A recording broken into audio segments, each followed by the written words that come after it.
बघा KYC ही सगळ्यांनाच compulsory असतं. या संदर्भात मला असं वाटतं की KYC करण्यासाठी ज्यांना आवश्यकता आहे त्यांना मदत आणि माहिती देण्याची गरज आहे आणि ती केल्यानंतर ही संख्या निश्चितपणे वाढेल याची मला खात्री आहे. मुख्यमंत्री देवेंद्र फडणवीस यांच्या नावावर विक्रम झालाय. महाराष्ट्राच्या मुख्यमंत्री पदाच्या कार्यकाळाबाबत शरद पवार यांनाही त्यांनी मागे टाकले. त्यावर संजय राऊत असं म्हणतायत, हे कसले विक्रम? नेहरू यांच्या कार्याचा आणि राष्ट्रपतीचा विक्रम कोण मोडू शकतो असं त्यांनी विचारलं.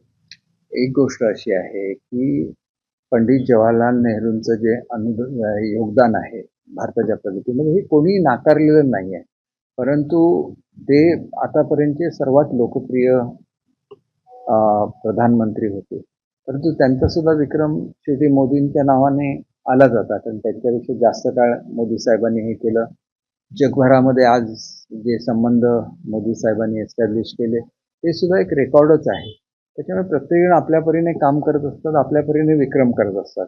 तसंच फडणवीस साहेबांनी सर्वाधिक काळ मुख्यमंत्री बनण्याचा जो एक विक्रम प्रस्थापित केलेला आहे तो कौतुकास्पद आहे आणि त्यांच्या काळामध्ये महाराष्ट्रातलं जे इन्फ्रास्ट्रक्चर आहे हे ज्या प्रमाणामध्ये विकसित झालं, कुठल्याही मुख्यमंत्र्यांच्या काळामध्ये एवढी कामं ही महाराष्ट्राचं मूलभूत सुविधा विकसित करण्याच्या संदर्भात झालेली नव्हतं. ही वस्तुस्थिती आहे. माजी खासदार विनायक राऊत यांची टीका होते यांच्यावर. त्यांच्या सुनबाईंनी आपण अघोरी कृत्य वगैरे केल्याचं तक्रार दाखल केली आहे ठाण्यामध्ये. त्यानंतर काल सावंतवाडीतनं एका बाबाला पोलिसांनी ताब्यात घेतलं, पुण्यामधून जो ताब्यात घेतलं. एक गोष्ट अशी आहे की ज्याला एखादी महिला तक्रार करते त्याला न्याय मिळायलाच लागतो आणि न्याय देणं हे काम पोलीस यंत्रणेचं आहे. तर पोलीस यंत्रणा सक्षमपणे काम करेल याची मला खात्री आहे. परंतु या घरगुती बाबी असतात तर त्याची सुद्धा कितपत जाहीरपणे चर्चा व्हावी हा सुद्धा एक महत्त्वाचा मुद्दा आहे. तर या संदर्भात त्यांना न्याय मिळणं हे माझ्या दृष्टीने सर्वाधिक महत्त्वाचं आहे आणि त्याच्यामुळे त्याच्यावर काही कॉमेंट करणं हे मी योग्य समजत नाही. महिलेला न्याय देणं ही सगळ्यात प्राथम्याची भूमिका आहे आणि ती होईल आणि त्याच्यासाठी जी काय माहिती द्यायची आहे ती त्यांचे कुटुंबीय देतील अशी मी अपेक्षा करतो. शिवसेनेच्या घेतल्या विधानसभा गौरवाने सांगितलं की यावर तत्काळ चौकशी व्हावी, या संदर्भात ताबडतोब त्या महिलेला न्याय मिळावा असं सुद्धा म्हटलं. न्याय 100% मिळावा माझं तेच म्हणणं आहे की महिलेला त्या न्याय मिळाला पाहिजे आणि ते खरोखर आवश्यक आहे आणि ते त्या दृष्टीने तातडीने पोलीस चौकशी होऊन तो न्याय मिळावा एवढी अपेक्षा आहे. एक गोष्ट अशी आहे की जेवढं चांगलं हे प्रशासन आहे आणि ज्या प्रकारे महाराष्ट्राची प्रगती चालू आहे ते लक्षात घेता केवळ बदनामी करण्याच्या पलीकडे याचा दुसरा कुठलाही उद्देश नाही असं मला स्वतःला वाटतं. त्यानंतर असं म्हणताय 18 जुलै रोजी आता ते नागपूरमध्ये रामरक्षा पठण करणार आहेत.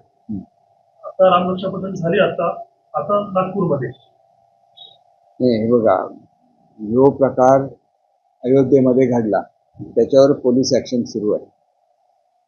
कडकातले कडक ॲक्शन घेण्याच्या संदर्भात घोषणा सुद्धा झालेल्या आहेत आणि त्याच्यामुळे ती कारवाई होत असताना जणू का आपल्यामुळेच कारवाई झाली असं भासवण्यासाठी हे आंदोलन आहे असं मला वाटतं.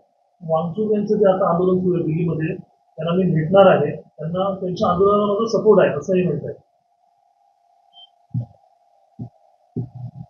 बघा, आज असं आहे की ज्या पद्धतीने लोक आज उभाठाला सोडून जात आहेत त्या पार्श्वभूमीवर काहीतरी करण्याचा ते प्रयत्न करत आहेत आणि या प्रयत्नामुळे फार काही होईल असं मला वाटत नाही. त्याच्याऐवजी इतर ठिकाणी फिरत राहण्यापेक्षा त्यांनी जर आपल्या आमदारांना भेटलं, खासदारांना भेटलं तर ते अधिक संयुक्तिक ठरेल आणि त्याच्यामुळे शिवसेना मग आणि उभाटा अधिक तुटणार नाही असं मला वाटतं. हिंदूंना लुटणाऱ्यांना आता जागा दाखवायची वेळ.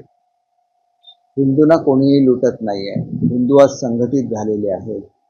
काही व्यक्तिगत कोणी काही केलेलं असेल तर त्याचा हिंदुत्वावर आरोप करणं हे चुकीचं आहे. ही व्यक्ती असतात ज्या स्वार्थी असतात आणि ह्या स्वार्थी लोकांच्या हातून घडलेली पापं असतात. त्यांचं वर ॲक्शन घेणं हाच त्याच्यावरचा इलाज आहे.